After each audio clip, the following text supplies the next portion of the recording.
lo que sucede cuando se desgastan las balatas. Con el tiempo, el material que recubre las balatas, una mezcla de compuestos diseñados para soportar altas temperaturas y fricción, se va desgastando debido al uso continuo.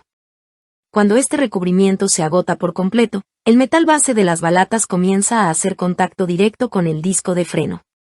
Esto provoca varios problemas. Ruido característico, chirridos o rechinidos. Uno de los síntomas más comunes de balatas desgastadas es un ruido agudo y molesto cuando se frena. Este sonido ocurre porque el metal de la balata entra en contacto directo con el disco, lo que además puede ser un indicador de que las balatas necesitan reemplazarse de inmediato. El contacto directo entre el metal de las balatas y el disco puede rayar la superficie del disco de freno, causando deformaciones y daños permanentes. Esto no solo afecta el rendimiento del frenado, sino que también puede implicar reparaciones más costosas, como rectificar o reemplazar los discos. El tiempo de vida útil de las balatas depende de varios factores.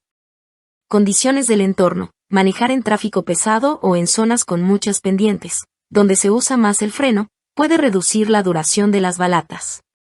Calidad de las balatas: existen balatas de distintos materiales, orgánicas, semimetálicas y cerámicas, y su durabilidad varía según el tipo. En promedio, las balatas suelen durar entre 30.000 y 40.000 kilómetros. Ahora ya sabes, si hace un ruido de chillido al frenar, es momento de revisar las balatas para evitar que se raye el disco y evitar que se cambien tanto los discos y balatas. Hasta aquí el video, nos vemos en el próximo. Y recuerda, te invito a suscribirte, ayudarías mucho.